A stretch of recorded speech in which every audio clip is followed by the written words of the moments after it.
Okay, so picture this. January 1977. Elvis Presley gives Ginger Alden a ring.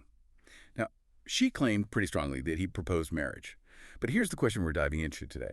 Was this a real plan, for a future? Or was it maybe just another one of Elvis's big, emotional, but maybe short-lived gestures? We're going deep today, looking at all these different accounts, some that really clash. Our mission, really, is to take this collection of sources, articles, memoirs, interviews you've shared with us, and try to unpack what might be the truth behind this whole Elvis and Ginger engagement story. It's unconfirmed, remember. We want to pull out the key bits of info to help you figure out what might happen, why people still argue about it, and, well, just give you the background for your own entertainment and understanding. Yeah, and we're really going to look closely at the details, like where did the diamond in that ring actually come from? That's a fascinating piece right there. And this mysterious church on the lake that Ginger mentioned, what's that about? And maybe most importantly, what did Elvis's actual inner circle, his dad Vernon, guys like Sonny West, what did they really think about any wedding plans? We also have to consider Lisa Marie Presley's notable silence on it all. It's definitely a puzzle. Okay, let's start with Ginger Alden's side. Her book, Elvis and Ginger, from 2014, that's our starting point. Right. So in her telling, it's very clear-cut. She says Elvis proposed in the bathroom at Graceland. The bathroom. Okay, interesting setting. Yeah, bit unusual, right.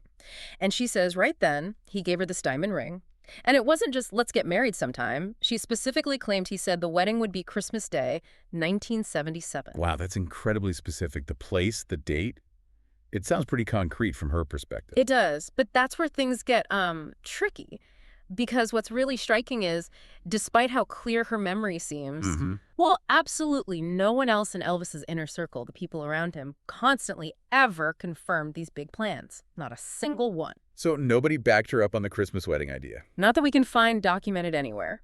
And that silence immediately makes you question, okay, what was this engagement really? Was it understood by everyone or just perhaps by Ginger? Right. And this is where it gets really, really interesting, because when you look at what other people close to Elvis said, well, it's a completely different story. It really is. You've got Peter Grolnick, the biographer, who basically suggested the whole engagement thing was more like fantasy than fact. Okay. Pretty blunt. Okay. Then there's Joe Esposito, close friend, road manager, knew Elvis inside out. He said Elvis gave out rings all the time. Right, I've heard that. Yeah, and Esposito emphasized, for Elvis, giving a ring didn't automatically mean we're getting married. It was often a grand gesture, maybe a thank you, a token of affection.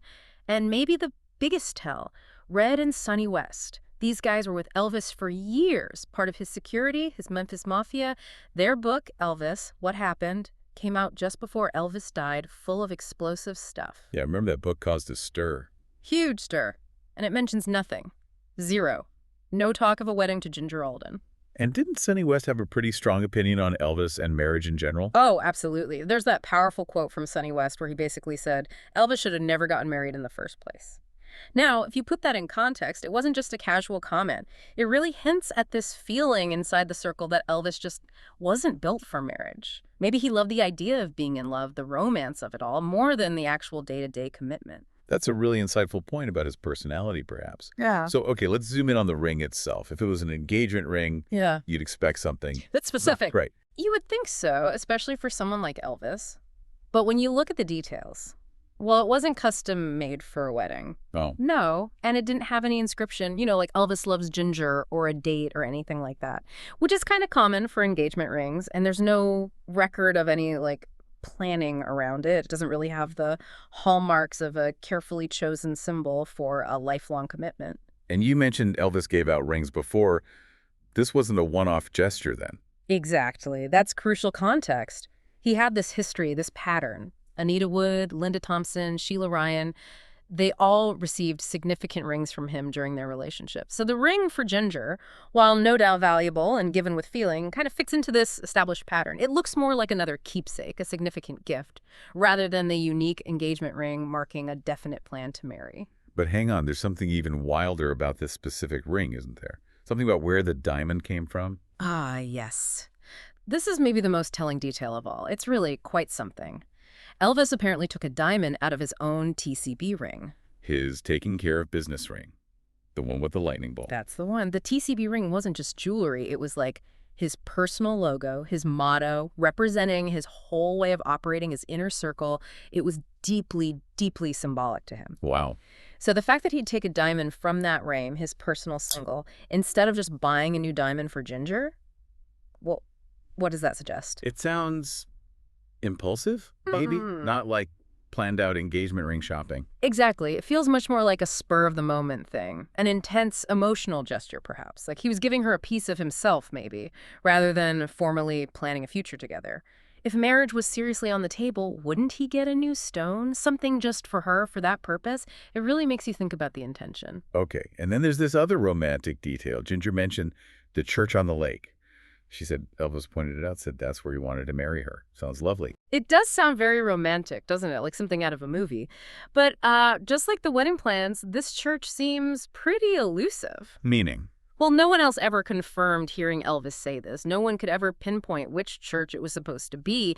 And again, crucially, there was zero follow-up, no inquiries made, no venue scouted, nothing booked. It just hangs there as a story. So it could have just been a moment, something he said. It seems likely. We know Elvis was a romantic. He loved grand gestures, dramatic statements. This feels very much like one of those fantasy moments, beautiful, maybe heartfelt in the second he said it, but not something he actually intended to turn into a concrete plan. It fits his character, perhaps. Okay, so we have the ring with its unusual origin, this phantom church. What about actual practical wedding preparations? I mean, for Elvis Presley, getting married would be a huge deal. Yeah. Logistics, planning. Huge. You'd expect a massive operation, right? Contracts, staff involved, security, publicity. But what we find is nothing. Absolutely nothing. Really? No venue booked? Yeah. No date locked down with, say, Graceland staff? Nope. No venue discussed, let alone secured. No real preparations for that Christmas 1977 date beyond Ginger's own account. Yeah. And this is really important. Apparently no discussion about it with Lisa Marie, his daughter, or Vernon, his father. People who would absolutely need to know and likely be involved. There's just silence. No confirmation, public or private, from anyone else in his orbit. It's hard to imagine a wedding just months away for someone that famous having zero footprint. Exactly. The complete lack of any paper trail, any logistical planning, any communication, it speaks volumes. It strongly suggests that if these plans existed anywhere, they stayed purely in the realm of thought, or maybe just conversation between Elvis and Ginger. They never seem to translate into reality. So, fast forward to August 1977. Elvis dies. What happens immediately after? How did the family, especially Vernon, treat Ginger? That must tell something about how they viewed her status, right? Absolutely. The aftermath is very revealing. And this isn't just speculation. Ginger herself writes about some of this in her book, and others like Larry Geller and Joe Esposito confirm the general picture. Almost immediately after Elvis's death, Ginger was, well, removed from Graceland. Quite quickly. Remove, like asked to leave. Essentially, yes. And she was pointedly excluded from the funeral arrangements. She wasn't involved in the planning. And, as we know, she wasn't mentioned in Elvis's will. Now, wills take time, but her exclusion from the immediate family grieving and planning process is stark. Wow. So if she was truly seen as his fiancée, the future Mrs. Presley. You'd expect the opposite, wouldn't you? You'd expect her to be embraced, consulted, treated as family in that moment of crisis. The fact that she was treated more like, well, like a guest whose stay was over strongly implies that Vernon and the rest of the immediate family did not recognize or accept the engagement as a definite, legitimate thing. Their actions really shout louder than words here. And Lisa Marie, his daughter. What was her perspective over the years? Did she ever talk about Ginger as her potential stepmother? That's another really telling piece. Lisa Marie's silence on Ginger is, well, it's profound when you compare it to how she spoke about others. How so? Lisa Marie often spoke very warmly, very openly about Linda Thompson, for example. She acknowledged Linda's positive role in her father's life during the time they were together. But regarding Ginger Alden, nothing. No public acknowledgement of her as a serious partner, let alone a fiancé. No mention of a wedding, no proposal story, nothing about future plans involving Ginger, even decades later. And you'd think, as his daughter, she would know if he was planning to get married again. You absolutely would, especially for someone living in the public eye like Elvis and his family. If your dad was genuinely planning to remarry, that's a huge event. You'd likely remember it, probably talk about it at some point. Her consistent silence really adds another layer of doubt to the whole idea of a formal, recognized engagement. Okay, so let's try and pull all of this together. We've looked at Ginger's account, the inner circle's contrasting views, the ring, the church story, the lack of planning, the family's actions after his death. What's the final verdict here? Was Elvis really going to marry Ginger Alden? Well, based on everything we've reviewed, the most reasonable conclusion seems to be probably not. It seems likely Elvis cared about Ginger, perhaps deeply in his own way, and maybe in moments of high emotion he did talk about marriage, maybe even made what she took as a proposal. But the solid evidence just isn't there to support a concrete plan. The ring itself, while real, has those question marks around its origin and Elvis's history of giving rings. It seems more like a significant gift than a formal engagement promise, and the absolute lack of any planning, any preparation, any confirmation from anyone else close to him, Vernon, Lisa Marie, his friends, his staff, that's really the overwhelming factor. It suggests it remained an idea, not a reality in the works. So it wasn't really a wedding story in the making. It sounds more like another chapter in Elvis's complex personal life. His struggles with maybe loneliness, his tendency towards grand romantic gestures, intense but perhaps fleeting connections. I think that captures it well. It seems less about a definite future commitment and more about the dynamics of Elvis's emotional world in those final months. A poignant story for sure, but likely not one headed for the altar. Okay, so just to quickly recap the main points for everyone listening.